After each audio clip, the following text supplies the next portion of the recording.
नमस्कार मित्रांनो, मी आहे doctor Umesh. As a clinical sexologist म्हणून गेल्या 40 वर्षापासून मी तुम्हाला शास्त्रोक्त मार्गदर्शन करीत आहे. मित्रांनो, माझे सायंटिफिक व्हिडिओ तुम्हाला आवडत असतील तर लाईक करा, शेअर करा, आपल्या मित्रांना पाठवण्याचा प्रयत्न करा. मित्रांनो, आज 10 लाखाच्या वर रुग्ण मी बघितले आणि त्याच्यामधून सगळ्यात जर कॉमन गोष्ट मला जर आढळली असेल तर ती आहे ओबेसिटी किंवा हाय कोलेस्ट्रॉल म्हणू आपण.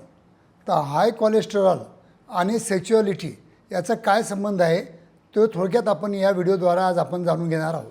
तसं तर तुम्हाला सगळ्यांना माहीतच आहे की धावपळीच्या जीवनामध्ये किंवा आजच्या स्थितीमध्ये स्ट्रीट फूड किंवा फास्ट फूड किंवा पॅक फूड किंवा कोल्ड ड्रिंक याचं सेवन खूप जास्त वाढलेलं आहे आणि याच्यामध्ये इतकी साखर असते की डेफिनेटली जर आपण 10 पेशंटचं आपण कोलेस्ट्रॉल जर आपण मोजलं तर 9 पेशंटमध्ये हाय कोलेस्ट्रॉल दिसून येतं. आणि त्याच्यामध्ये LDL आणि SDL. SDL म्हणजे चांगलं कोलेस्ट्रॉल असतं आणि LDL म्हणजे बॅड कोलेस्ट्रॉल असतं.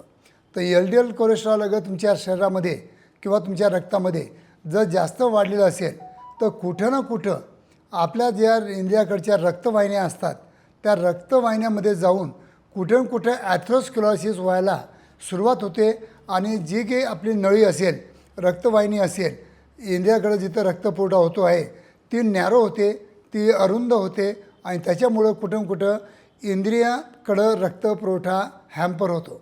तर हा इंद्रियाकडे रक्तपुरवठा कमी झाला की आपल्याला इम्पोर्टन्सीचे साईन दिसून येतात. सुरुवातीचे जर साईन तुम्ही बघितलं तर तुम्हाला लिंगाला ताठरता येणार, पण नेमकं जेव्हा तुम्ही इंट्रोकोर्स करण्यासाठी प्रयत्न करणार आणि इन्सर्ट करायचा प्रयत्न करणार तेव्हा ती ताठरता निघून जाणार. याचा अर्थ की कुठं आपल्या इंद्रियाकडील आपल्या रक्तवाहिन्यामध्ये अडथळे आलेले आहेत आणि हे अडथळे काढण्यासाठी जर औषध गोळ्याचा उपचार मी केला तर त्याला खूप बराच वेळ लागतो.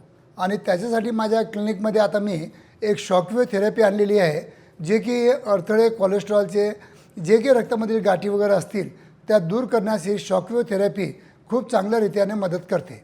दुसरी गोष्ट मी तुम्हाला नेहमी माझ्या व्हिडिओद्वारा सांगत असतो, जर कोलेस्ट्रॉल जर कमी करायचं असेल तर तुम्हाला तेल, तूप, साखर, भात आणि चपाती म्हणजे जास्त चपाती पण खायची नाही.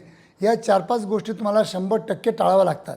इन्स्पाइट ऑफ चपाती तुम्ही ज्वारीची भाकर किंवा बाजरीची भाकर पण खाऊ शकता, पण जास्तीत जास्त स्प्राऊट आणि ग्रीन व्हेजिटेबल्स आणि फ्रूट्स याचं जर सेवन केलं आणि हे जर कार्बोहायड्रेट जर तुमच्या बॉडीमधून तुम्ही जर कमी केलं किंवा कंझ्युम कमी केलं तरी कोलेस्ट्रॉल कमी होण्यास मदत होऊ शकते. जर कोलेस्ट्रॉल जर कमी केलं तर हे अडथळे दूर होतात, आपल्या इंद्रियाकडचा रक्तपुरवठा सुरळीत होतो आणि त्याच्यामुळं आपल्याला नपुसंकता येत नाही.